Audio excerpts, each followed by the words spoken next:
Burning a little sage this morning. Good morning.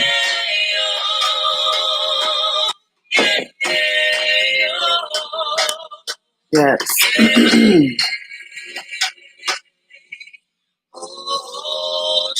Inviting our intelligence ancestors into the room. The world needs a little love right now. Definitely.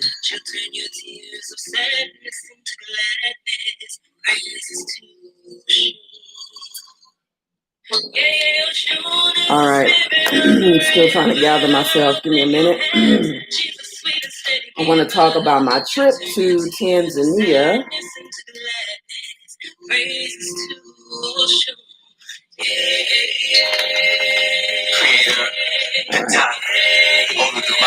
I know people are probably still asleep. That's okay. They can always watch it later. If you have any questions, please drop them in the comment section, and I will try and answer them when I can. So if you're interested in what that song was, that is the Oshun song by Black Notes Libation. You can find it on YouTube. And I'll see if I can remember to drop the link in the description box.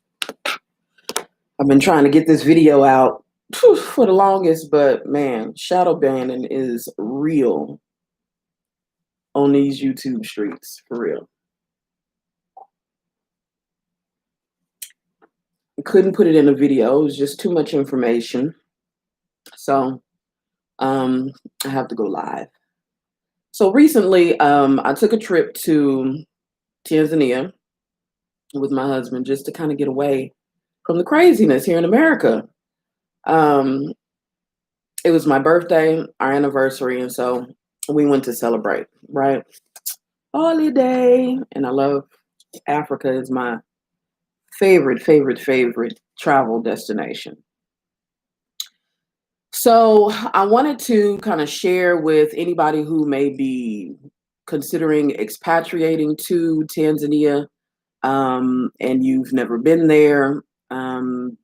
This video would definitely be beneficial for someone like you. So if you know anyone who is moving to Tanzania, you might want to share this information with them, like, and then share. So let me get down to it. In light of recent in light of recent events here in America, I felt like it was a great time to talk about expatriation, because there is definitely a movement of God's people back to Africa. Those of us in the diaspora, Africans in the diaspora, are definitely returning back home. And it's a hot topic. And so I want to put my 2 cents on Tanzania. I only visited Dar-es-Salaam, Tanzania. I was only there for 2 weeks. So, of course, there's much more to learn. And I'm definitely open. But this was an opportunity to kind of touch down and find out some stuff from a grassroots kind of level. And so, yeah, we had friends up in Arusha that we wanted to travel and see, but Arusha was so far away from where we were, like 10 hours. So we decided we just really want to relax as much as we can while we're here, and we did. We wound up doing more sleeping than anything. But it was much needed relaxation. So I want to start out with the pros of Tanzania. And I think one of the biggest pros for me is the president of Tanzania, John Magufuli. And amongst the expat community, global citizen, nomad, digital nomads, he's known to those of us in the diaspora. And pretty much people would, consider him a hero. Now, if you listen to the news here in America, you'll probably hear that he's a dictator and all this kind of crazy madness. Even if you go to the I forgot which website that was. I want to say it was the immigration website for the United States, where I saw a travel ban against Tanzania, like early on, and way in June or July or something. They had a travel ban, and it's still there for Americans, saying that Tanzania wasn't reporting their COVID numbers, and so they were advising Americans not to travel there. I didn't listen to none of that. I already know what the deal is, and so I'm gonna find out and see my type self, person. I'm not listening to nothing the American government say. So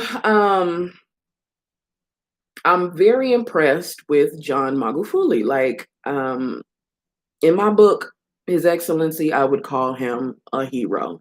Seriously.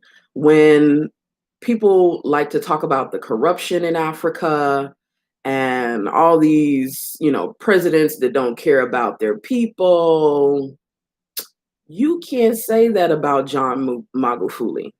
Like, you can't. He's been over there making waves.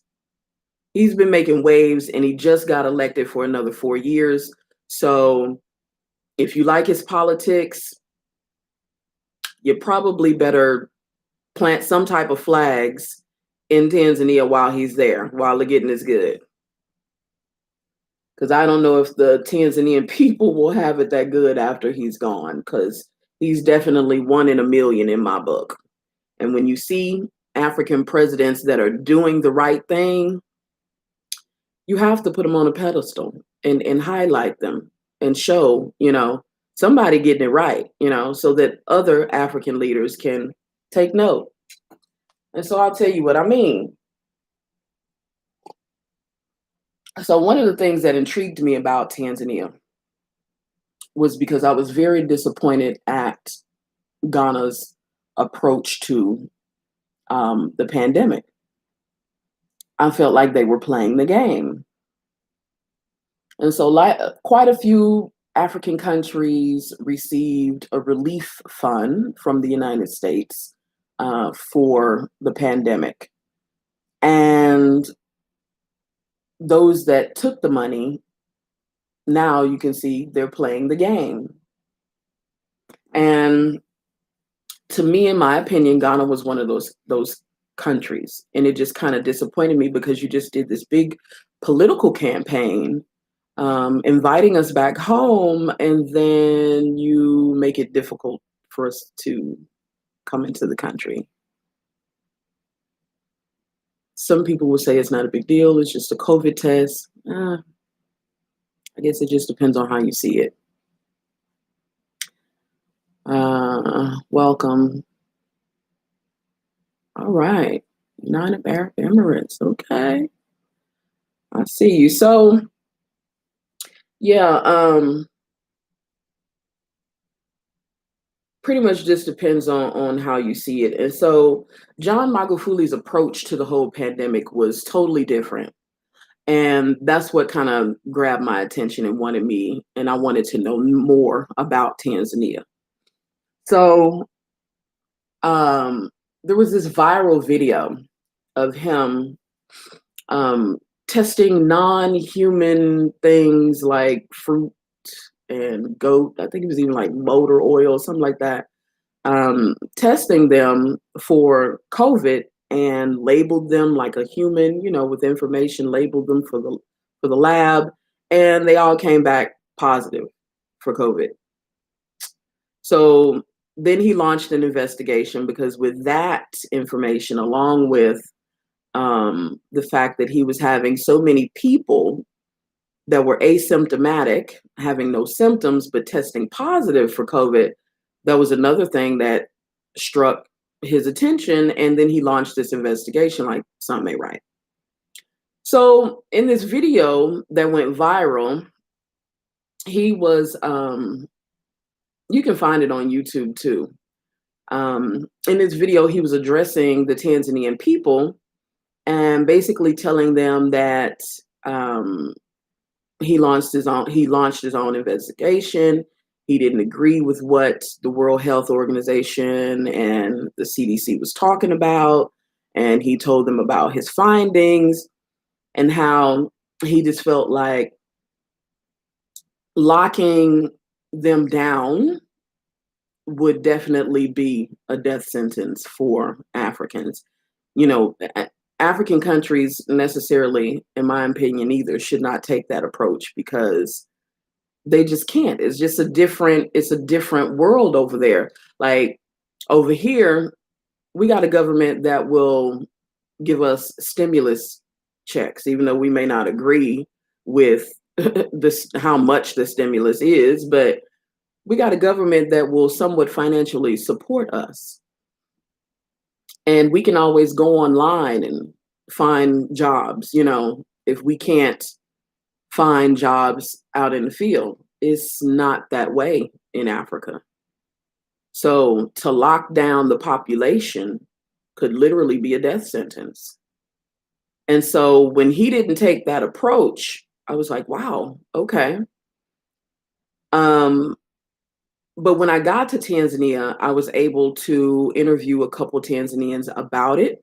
I showed them the video and asked them, what did they had to say. And I didn't get a chance to record these things because it's not always proper to shove a camera in somebody's face. But nonetheless, this is pretty much what I got from a couple Tanzanians when I, told them about it.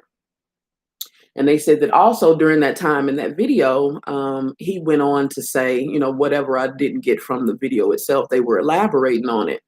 And one of the ladies was telling me that he basically was saying that they can't live in that type of fear because they don't know how long it's going to last. They don't know how long the pandemic is going to last. It could be like HIV or cancer, and they don't know how long that's going to last. So they can't afford to lock down the public like that. So they have to go on business as usual, have faith in your God and keep taking your herbal supplements and your herbal medicine and the food that is going to heal your body. Keep doing those natural remedies of our ancestors that we know work, basically, is what he told them. But we gonna go on is normal because this just ain't right. And then they had infected masks and stuff and all of that was being sent to Tanzania. He shut that down. And he also during the time, another thing I give him credit for is Madagascar came out with a cure for COVID, allegedly. Well, they say they did.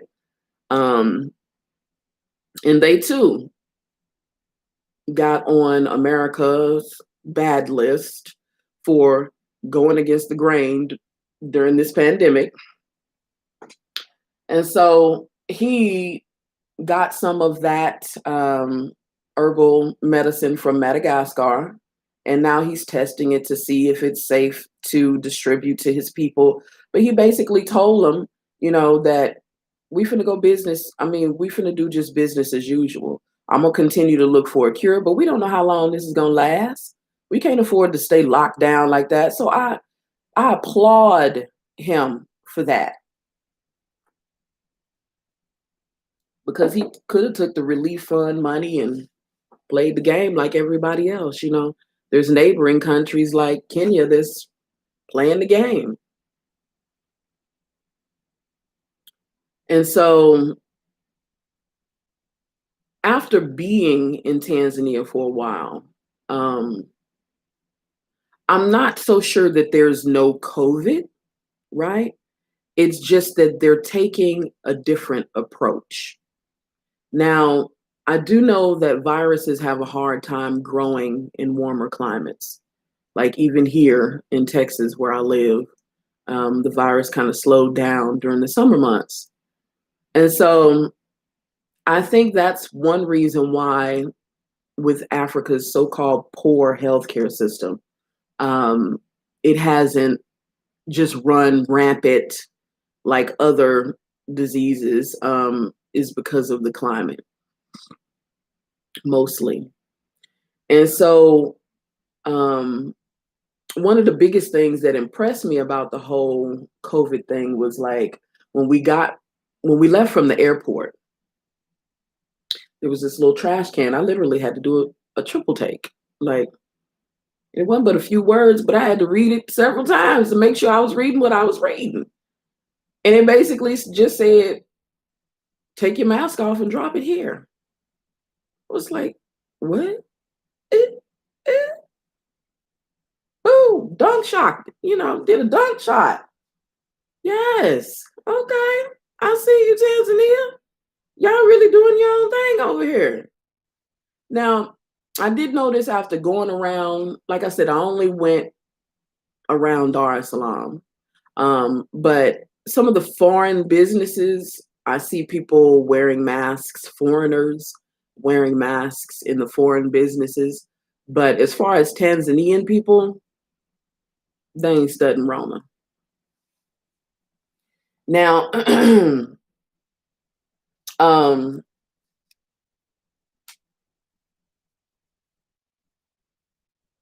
and the fact that they're not fearing it, being fear mongered and making people panic and constantly seeing it on the news is killing people, killing people, killing people.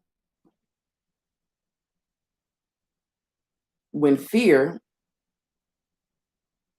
can be directly tied to too much stress on the body that weakens your immune system. Yeah, he's taking the right approach. He's definitely taking the right approach, at least the approach that says, I give a damn about my people. And any scientist can tell you that it's not healthy to breathe in your own CO2 for long periods of time. So I don't care what they tell you about mask wearing and how it's so, yeah, but at the same time, it can be a problem doing it for long periods of time. So that's your best to me. That's your best, smartest nation in the world. That's all you got is mask everybody down and stay locked down. I don't think that's the best approach, but that's my opinion. And I was so glad to see that they were doing something different in Tanzania. It definitely was a break away from the craziness here in America. And so I'm trying to go over my notes so I can remember all that I wanted to talk about.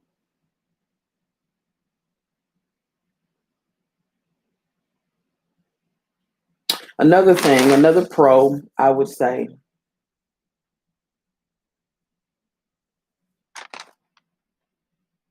and let me say this. Like I said, I'm not so sure that there's no COVID in after being there, right? I'm not so sure that there's none there.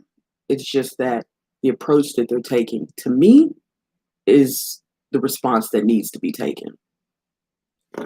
So, and the reason why I say this is because while I was there, I caught a cold. We hired um, a local sister to cook for us, and um, so we could experience traditional Tanzanian meals while we were there, right? And a way for us to give back to the community. So the young lady came in one day sick with a cold, and I was already under stress when I left America. And I do know, because I'm not new to traveling to Africa, that when I'm under stress, my immune system is weakened, and just that whole traveling and changing atmospheres can weaken your immune system, put stress on your body and weaken your immune system. And so this is the second time that I've gone to Africa and actually caught a cold while I was there because of being under stress. But nonetheless, Eric, my husband, he didn't even get sick. It was me. But the young lady came in one day and she was sick, and I was like, "Oh Lord, why she didn't just stay home?" But she probably needed the money. You know what I'm saying? And she cooking, coughing and stuff in the kitchen. Next thing you know, I'm sick. I'm like, "Oh Lord." And coming from America, first thing I thought, "Oh Lord, is I got COVID?" Because it was more than just a little cold. It was like a real sinus deal I had going on. But I didn't have any symptoms of COVID. So I don't really think it was COVID. I panicked at first and was like, "Oh Lord, is that what this is?" But baby, I ain't new to this. I immediately went to the pharmacy. I finished taking my supplements I had with me, my vitamin C, my vitamin D, my zinc. I went to the local pharmacy and grabbed some malaria medicine. And even though I didn't have malaria, if you look at most of the malaria medicine in local pharmacies in Africa, it's just a broad spectrum antibiotic like Cipro. And so, yeah, I took all that together and turned off the air conditioning, put on some winter clothes. And for a couple days, I sweated it out and drank a bunch of water, didn't eat no meat. I did. I throwed everything but the kitchen sink at it. And in 2 days, I was ready to go to Zanzibar because all I kept thinking was, damn, if I'm sick while I try to leave here, they gonna think I got COVID. They gonna detain me. I had mentally panicked. But like I said, I don't think it was COVID. But what it made me realize is that they still got holes and stuff running around now. And coronavirus is just a blanket term. There's plenty of strands of coronavirus going around, and the common cold is one of them. So that's why I said, okay, think logically. More than likely, there may be some cases around here, but they're just not panicking and fear mongering people over it. And the country is flourishing. Hospitals aren't ran over. They aren't suffering from it. Put it like that. Not like we are here in America. America can't seem to get her shit together, and she's supposed to be the greatest nation on earth. I'm just saying. So that was the main pro, like how he handled COVID. And in these African streets, as you are looking for a place to expatriate, you're gonna have to start looking at what presidents is acting corrupt and which ones ain't. All of that is going to have to be a part of your strategic plan to expatriate.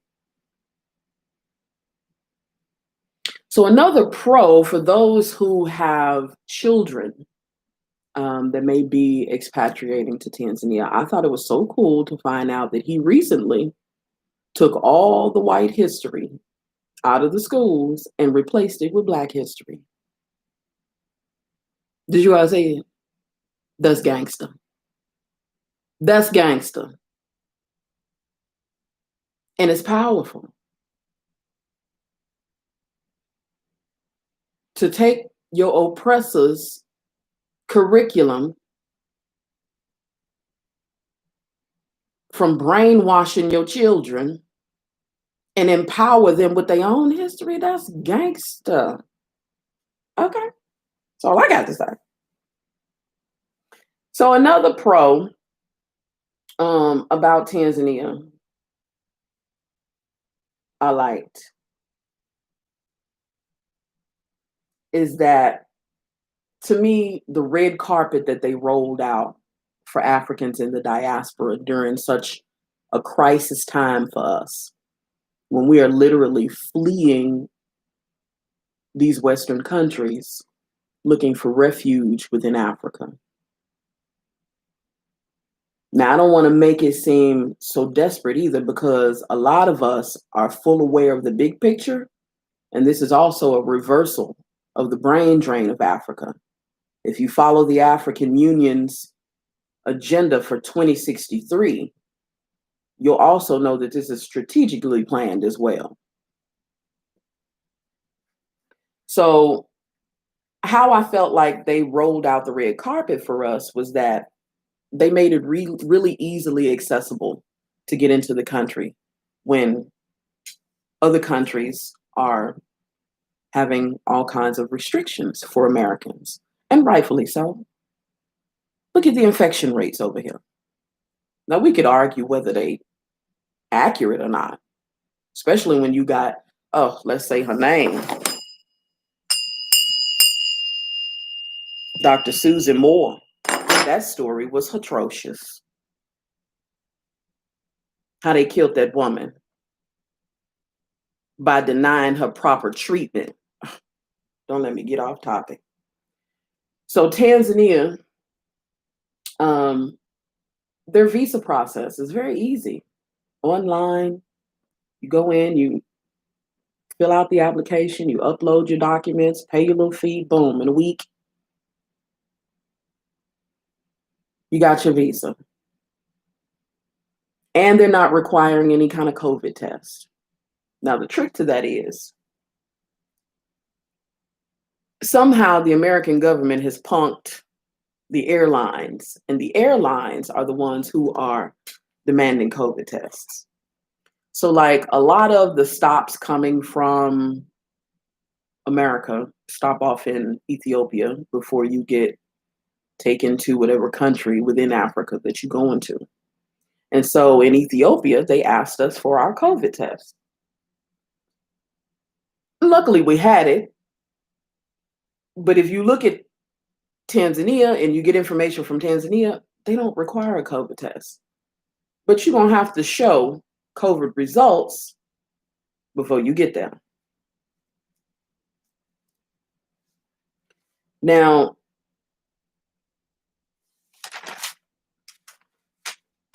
also with the visa process being easy and convenient,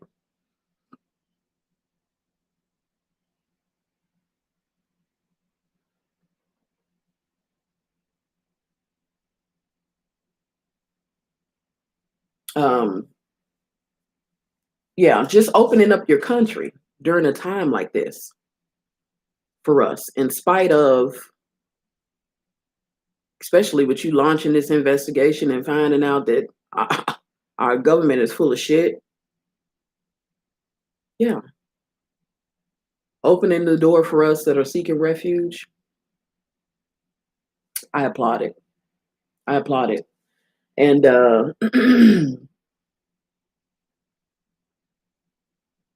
another pro is that there's a large community of diasporans within Tanzania, and a lot of them are from America.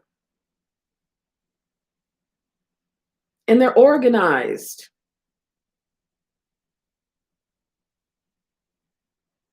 I don't know that there are as many expats from the diaspora within Tanzania as there are in Ghana,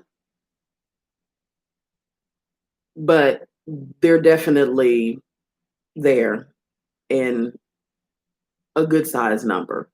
So I ran into a couple groups while I was there. In one group, one of the guys was telling me that just in Dar es Salaam alone, that they were about 300 of them that got together and met up once a week at different, little local spots. They're doing business together. Like, if you need a place to stay, they can help you with getting property, getting settled, opening a business account, or opening that too, but opening a bank account, just planting your flags there in Tanzania. And I thought that was so cool because even though Ghana does have organizations that help diasporans get settled, what I notice about the organizations in Ghana is that, for one, they were ran by, and this is just my opinion, older diasporans that had been there in the country for decades. And so it's like the old heads really weren't as active in the community as they used to be when they probably first started the organization. And then I noticed that some of them had, like with Dr. Bennett, been upgraded to government status, like uh, they were part of the African Union and they weren't as easily accessible. Like, yeah, I'll just leave it at that. They weren't as easily accessible, and that's just in my opinion.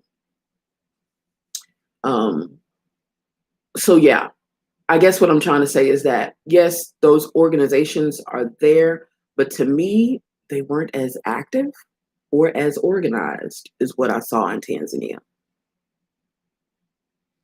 The ones in Tanzania were more of a young group, um, 30s, 40s, late 20s, and a few of them, even young as 19, 20, 21, but for the most part, they were 30s, 40s within this group.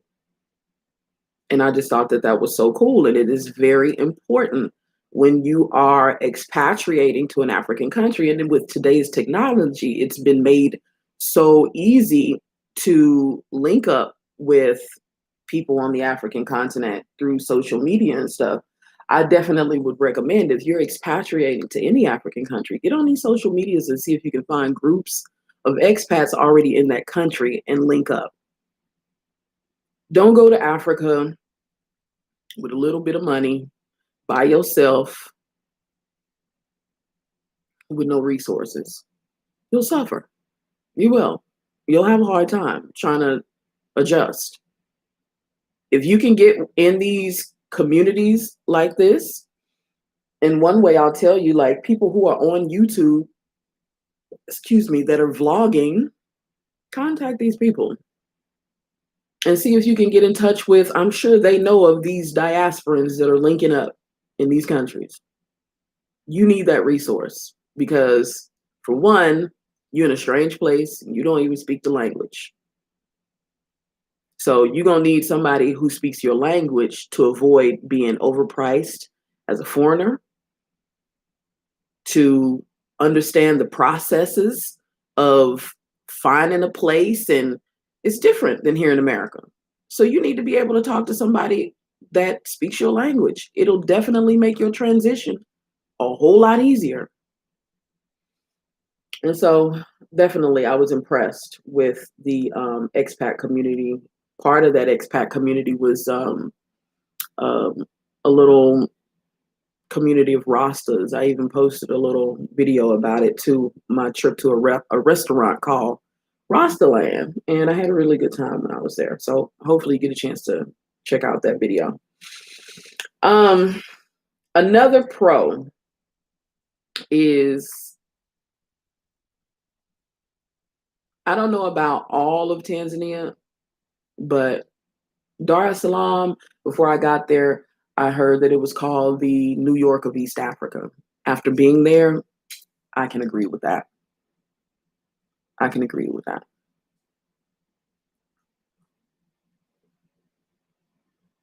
They're doing a very good job of coming up to modern standards. Some people would call it even being very Americanized. And if that's your stilo, Dar es Salaam is it. It's where the money flowing. Now they've made a new capital here, Dodoma. And then even Arusha has a really big expat community, and they're organized. And Arusha is more in the mountains. It's a little bit cooler than Dar es Salaam. But yeah, another pro is the investments the investments in Tanzania. It definitely qualifies to me as the New York of East Africa. The city, period, is massive. Dar es Salaam is massive. We had a condo and we were on the 6th floor, and so we were able to see at least part of it from one side, and it's just, yeah. And so in the area of investments, we were approached by 2 small business mining companies that are looking for foreign investors. Just the 2 weeks we were there. And things like gold and precious gemstones like Tanzanite, good investments in Tanzania. And it isn't something, in my opinion, that you can invest in from the internet in the comfort of your own home in America. It's going to take some grassroots learning, especially if you don't know anything about mining, because out of ignorance, I thought that the Chinese was the only one doing mining in Africa. And they doing quite a bit. But again, John Magufuli recently tore up a bunch of contracts for foreigners and gave them to the locals. He stopped a bunch of stealing of Tanzanite that was going on. Supposedly Tanzanite, a lot of the mining going on is right around the base of Mount Kilimanjaro. And now it's being monitored by the government, armed guards and stuff. So the stealing has been cut down dramatically, and the local people are benefiting. And so what I found out is that a lot of these companies are small business owners. And so, in my opinion, somebody who can see opportunities in the lack of, it's a great opportunity to bust into a whole new industry on a grassroots level when things are growing. So, investments, Magufuli is in office for the next 4 years. I'd get in while it was good. So, I guess I'll talk about the cons. I knew this video was going to be too long. That's why I had to go live, because I didn't want to chop it up, and because YouTube only allows you like 15 minutes when you're a new channel to upload a video. And so I didn't want to make a bunch of 15-minute videos and then have to do a playlist, and then people don't get all the information. And it's just, I'm trying to make it as simple as possible. Okay, so let's get on with the cons. To me, the fact that Tanzania does not offer dual citizenship is a con. If you are wanting to acquire citizenship in Tanzania, you have to renounce your American citizenship or wherever you're coming from. And so for me, that was a con, because me personally, I'm not in a position to renounce my American citizenship right now. And so I need to expatriate to somewhere that offers dual citizenship. And so Tanzania is not that. However, I could see myself putting down an asset flag in Tanzania, definitely. Even having it as a place of residency. But citizenship, maybe in the future, put it like that. Once I get my finances together in a better position, you know, and then I'd be in position to renounce my American citizenship. And then I could, you know what I'm saying, in that order. But as of right now, yeah, that was a con for me. And so also the fact that Tanzania is considered a communist country. Um, Communism is one of those trigger words that most of us, we don't know nothing about that. It sounds like a dictatorship or something. But honestly, a communist country basically just means that the government owns most of the land, the property, and resources and stuff, and they distribute it out to the citizens on an as needed basis. That's what communism is. So it's a con for me because now under John Magufuli, that's a great thing. He's doing wonderful things for his country. So, you know, look at all the investments and stuff that he's opening up for the local people and just all the things that he's doing. So, in that instance, when the government owns everything under him, yeah, he's gonna make sure his people get. But I'm thinking about somebody after him that may not have the same intent. That could be a dangerous thing for the government to own everything. So, mm, even the citizens, they literally have to lease the land when they go and buy land. Now, mind you, the leases are like for 99 years or something, but nonetheless, you're still leasing land from the government. So you have to be comfortable with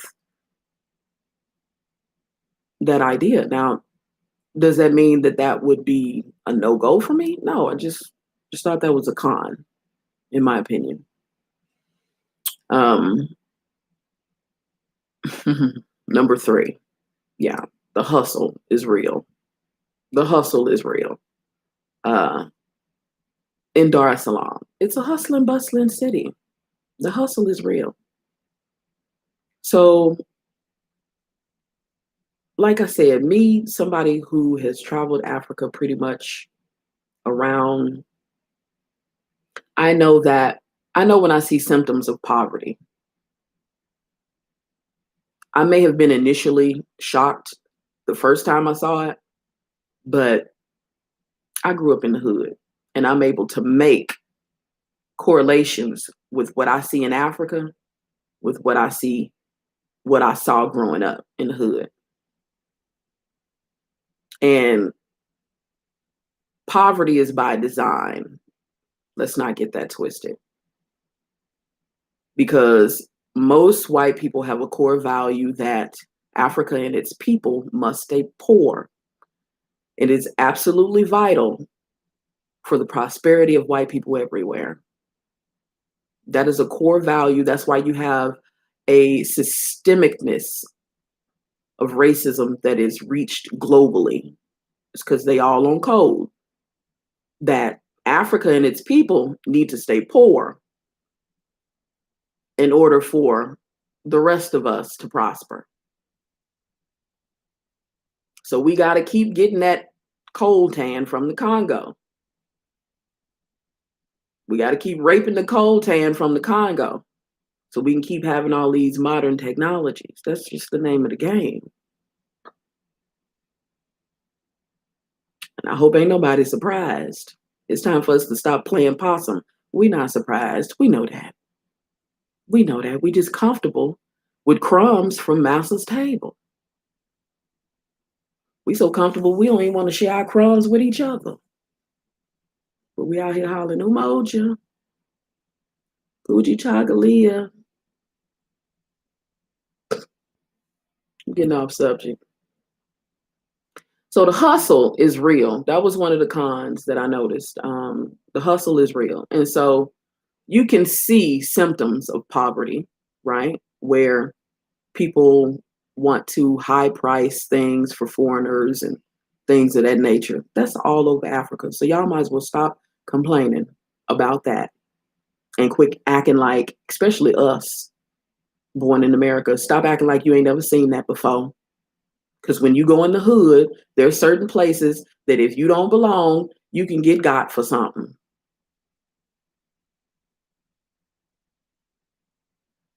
Let's be serious. Somebody might sell you something that don't even work. Let's not act like we don't know symptoms of poverty when we see it. You're not that shocked. Quit playing. So yes, the poverty is there, but that's the whole reason why if you're expatriating, you need to find resources like these communities of expats that can help your transition. Now, another con is that Tanzania is not really tax friendly for Americans. We as Americans are plagued by citizens based taxation, meaning that we are taxed on our worldwide income no matter where we live in the world. So if we move out of the country, we still have to file an annual tax return reporting our annual income. No and ifs, buts about it. And because of information sharing systems, they will find you. As soon as you try to plant flags like a bank account, they will find you. And so they are cracking down on tax evasion. I talk about the runaway slave approach from my channel all the time. So I wouldn't suggest trying to do it the illegal way. Now, are there people who live like maroons? I can't afford to do it. I done been there, done that. It didn't work for me. So I have to do it the legal way.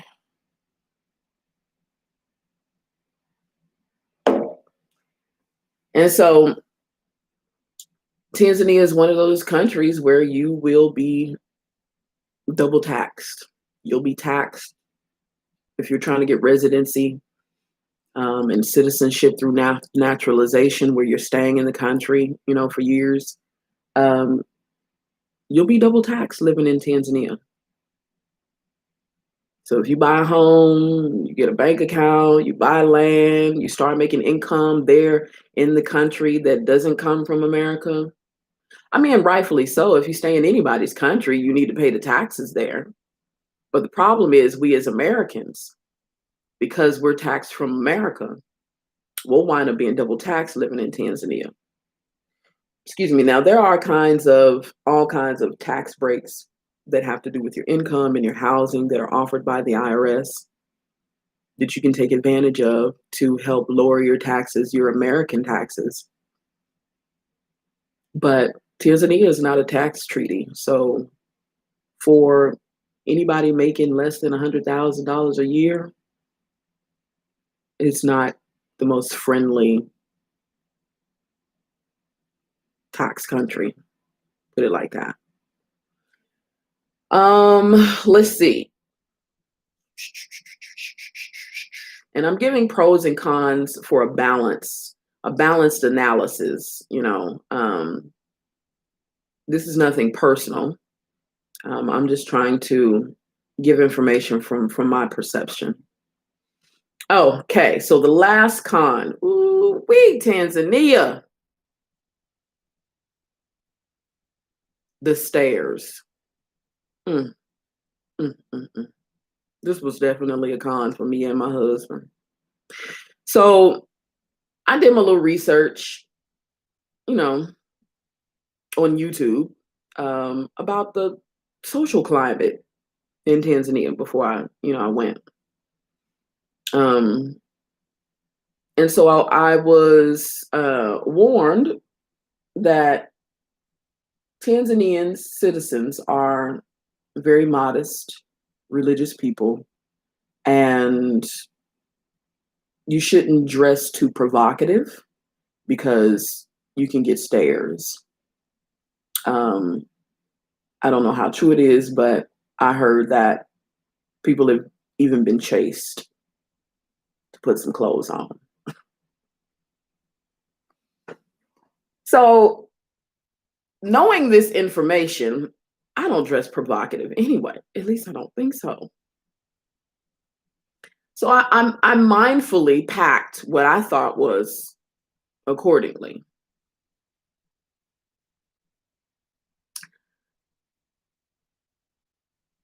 But the stairs, I don't know what they were from. I really don't. Okay, so let me give you this scenario. One day, um, we were going to go to the beach, but I needed a SIM card for a local to change my phone to a local number. And so on the way to the mall, we went to I'm sorry, on the way to the beach, we went to the mall, stop in and get a SIM card. Well, because I was dressed for the beach, I had on a swimsuit, but I had on a cover and I had on a skirt, and the cover was long, but I'm a busty girl. And so my boobs in the swimsuit just weren't exactly covered up, but I thought I was okay. I'm thinking I'm just gonna run into the mall and the looks, if they could kill. I was like, oh God, am I naked? Why is everybody looking at me like that? Never, never in an African country have I ever, and I've traveled a little bit, never have I ever felt like if I didn't open up my mouth, I just blended in. In other countries, I felt like as long as I don't open my mouth, I just blend in. Not in Tanzania. It's like they can smell foreigners. I don't know what I don't know. I don't know. I even asked a local historian. I was like, dude, what is it with the stairs? Because it wasn't just that one situation. Literally, where there's a lot of people, whether it was a beach, a mall, or where there was a lot of people, I would get these looks that weren't very friendly. And it was so much that it was obvious. So I asked, one of my friends that I made friends with, a local historian in the area, and I was explaining to him, like I was like, man, what are these looks about? Why are people looking at me like that? And they don't even know me. And he said that it was about my beauty and that I was a very beautiful woman, and that's what people were looking at. And me and my husband was like, hmm,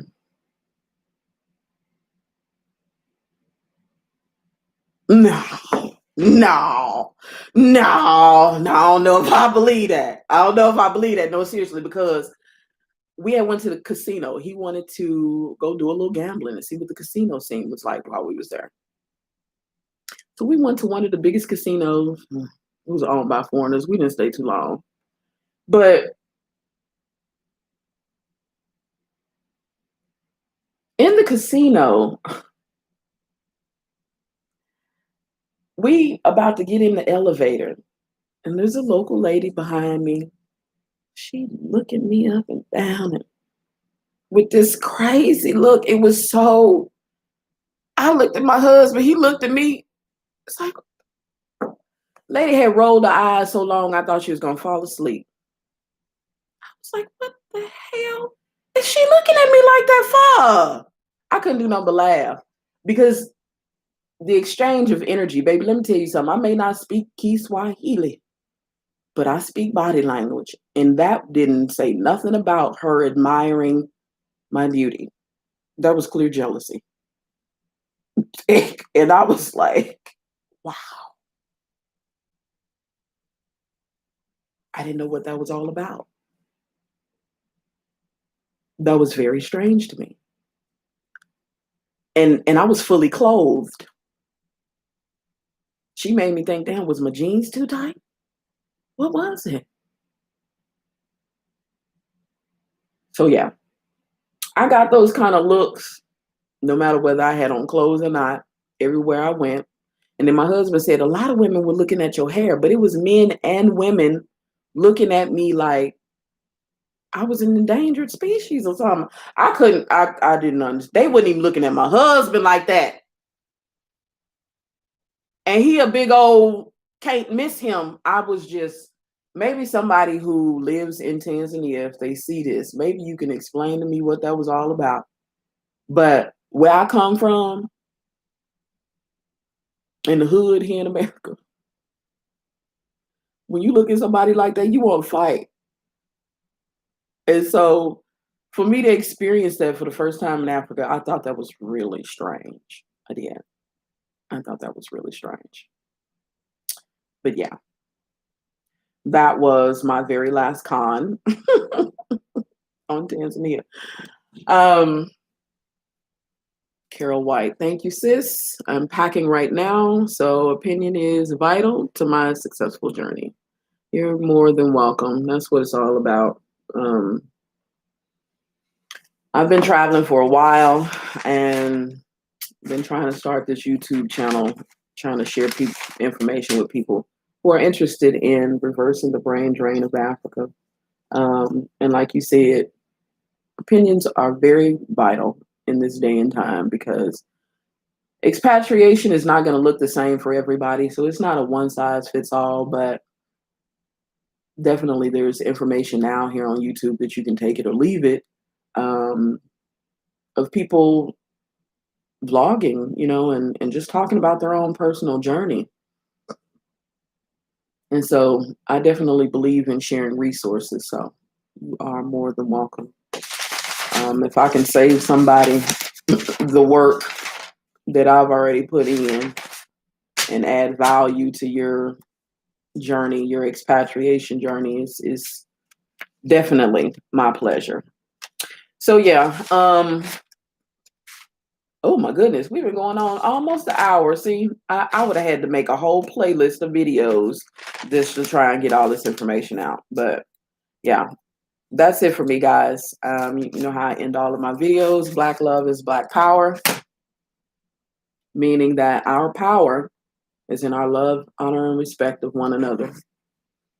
It's unfortunate that we literally have almost like zero tolerance for one another. But it's almost like we're in a sunken place when it comes to white people. We just let them walk all over us. But in some instances, we ain't even got no peace in our homes between spouses. And nation building begins at home. So if you can't have no unity in your house, it's kind of hard to be at war with the dominant society and war in your home. You ain't got no respect for your mama. We got to do better, Black people, because it's clear that this is a depopulation agenda going on. Y'all thought Purge was a movie? No, they was getting us ready. Anyway, I'll see you guys in the next video.